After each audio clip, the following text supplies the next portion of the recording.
सालबारि जिल्ला लाइमोन इउपिएफएलनि बानजायनायाव जयनिं हाबाफारि।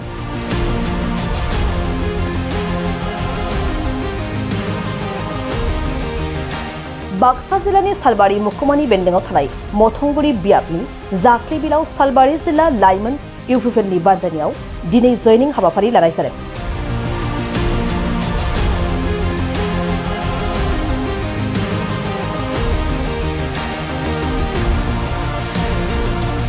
बे जयनिं हाबाफारियाव बिपिएफ दोलोनिफ्राय गासै 350 सोद्रोमाफोरा इउपिएफएल दोलोआव जयनिं जाफैदों।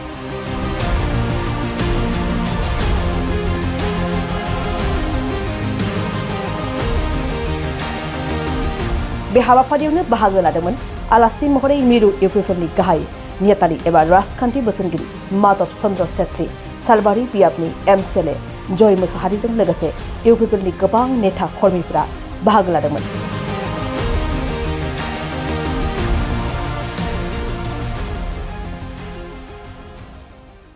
आज आम सालबारि जिलार मथनगुड़ी समष्टिर अंतर्गत এই हाउली एरिया आमार यूथ सकले आज आमार यूपीपीएल दल योगदान करिছে। विशेषকৈ যোৱা 3 বছৰত यूपीपीएल दले और विशेषকৈ यूपीपीएल दलर सभापति तथा आज बीटीआर प्रधान प्रमोद बड़ो डांगरियाय बीटीआर एकर्ड करार पिছত 2020 सनर 27 জানুৱাৰীত बीटीआर एकर्ड करार पिছত और सरकारों प्रधान हिसाब से जी धৰণৰ बीटीआर राइजर मन जय करिছে और जी धৰণৰ तेखते भिजन बनाइছে, जी धৰণৰ विभिन्न जाति जनगोष्ठीक एकेलगे লৈ काम কৰি আছে और आमार यूथ सकলৰ কাৰণে सरकारे যিবিলাক আঁচনি আছে আৰ ইউথ সকলক আগুৱাই লৈ যোৱাৰ কাৰণে যি ধৰণৰ পৰিকল্পনা আমাৰ চৰকাৰে কৰিছে এইটো ভাল পাই আজি বহুত ইউথ সকল আজি আমাৰ দলত যোগদান কৰি আছে। আপুনি বিপিএফৰ বিভিন্ন টিম বিপিএফৰ ইউথ সেলাৰ মানে হওক, বিপিএফৰ বনসুই হওক বা বিভিন্ন আৰু ৰাজনৈতিক পলিটিক্যাল পাৰ্টিৰ মানে দল সংগঠনৰ ইউথ সকল আমাৰ লগত আহিছে।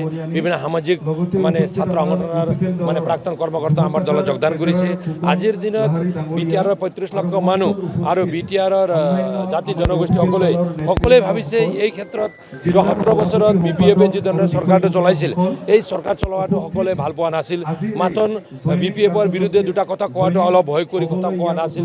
মানে বিপিএফৰ বিৰুদ্ধে আৰু হাগ্ৰামা মহিলাৰ বিৰুদ্ধে যদি দুটা কথা কয় তেনেহ'লে নিজৰ মানে বিষয়টো লৈ বহুত ভাবিব লগা হৈছিল, তাৰ কাৰণে একো কোৱা নাছিল। গতিকে আজি প্ৰমোদ বড়ো ডাঙৰীয়াৰ বিষয়ে বা তেখেতসকলে সমালোচনাও কৰিছে আৰু সমালোচনা কৰাৰ পিছত মানুহে ৰাইজে ভালো পাইছে। যি পজিটিভ যি ক্ৰিটিচিজম বুলি কয় পজিটিভ ক্ৰিটিচিজমটো আমাৰ নির্বাচনের যে এটা সময় এই নির্বাচনের সময়ত মানে যি ধরনের হিল দল ভাঙি জাতি জনগোষ্ঠী ধর্ম নির্বিশেষে আমার বিটিআর রাইজটা আমার লগত ওলাই আহিছে।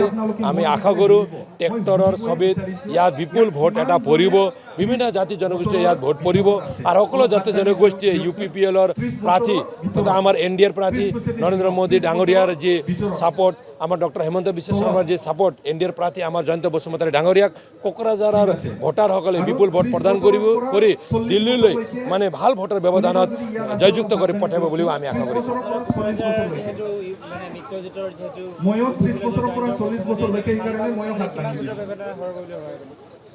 ইয়াত তো মানে বিৰোধীটো আমি ইমান দেখা নাই।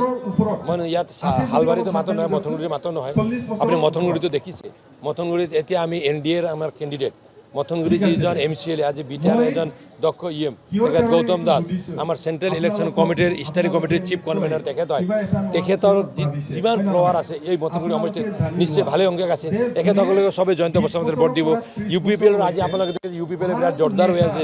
ইউপিপিএলৰে সকলোৱে জয়ন্ত বসুমতাৰীক ভোট দিব আৰু ইয়াত অলপ এজিপিৰ মানে কৰ্মকৰ্তাও আছে, তেখেতসকলেও জয়ন্ত বসুমতাৰীক ভোট দিব। গতিকে ইয়াত বেলেগেতো ভোটেই নাপাব, চব ভোটে আমি দিনত আজিৰ দিনত মানে জয়ন্ত বসুমতাৰী পাব নিচিনা লাগিছে। আৰু নৱচনেৰ কথাটো আমি একো নকওঁ।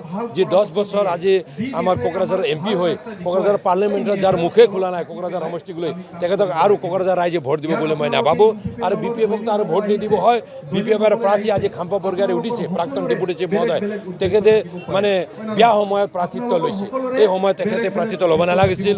ইয়াতকৈ আগত যদি প্ৰাৰ্থিত্ব ল'লে 5-10 বছৰ আগত যদি প্ৰাৰ্থিত্ব ল'লে হয় তেনেহ'লে তেখেতৰ মানে চান্স আছিল। আজি তেখেতে এনডিএতে আহিব লাগিছিল, আজি ইউপিপিএলতে আহিব লাগিছিল। যদি আজি তেখেতে ইউপিপিএলত আহিলে হয় বা ইউপিপিএল দলৰ প্ৰাৰ্থী হিচাপে যদি খাম্পা বৰগাৰী থাকিল হয় তেনেহ'লে তেখেতে জয়যুক্ত হ'লে। নহ'লে আজি বিপিএফৰ কোনো জয়যুক্ত হোৱাৰ কোনো চান্সেই নাই। বিপিএফে 1 লাখ ভোটৰ তলতে বিপিএফ থাকিব, তাতকৈ বেছি নাপায়।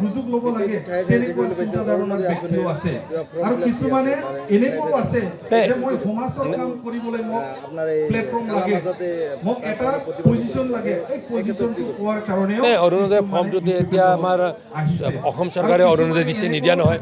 আমাৰ যিবিলাক দুখীয়া শ্ৰেণী আৰু বিশেষকৈ 4টা কেটেগৰীত পৰা আমাৰ মহিলাসকলক, বাইদেউসকলক এই আঁচনিটো দিয়া হৈছে। কিন্তু এইবেলি তেনেকুৱা হৈছে বুলি মই নাজানো, ক'তবা দিছে কি দিয়া নাই একো নাজানো। কিন্তু যদি ৰাইজে বিচাৰিছে আশ্বাসনটো আমি দিব পাৰোঁ। যাৰ অৰুণোদয় হোৱা নাই তাক আমি অৰুণোদয় দিম, যাৰ ৰাচন কাৰ্ড পোৱা নাই তাক ৰাচন কাৰ্ড দিম, যিয়ে আমাৰ অঞ্চল বিতংগী পোৱা নাই তাক অঞ্চল বিতংগী। চৰকাৰে আঁচনিটো বনাইছে গৰীব শ্ৰেণীৰ মানুহবিলাকৰ কাৰণে।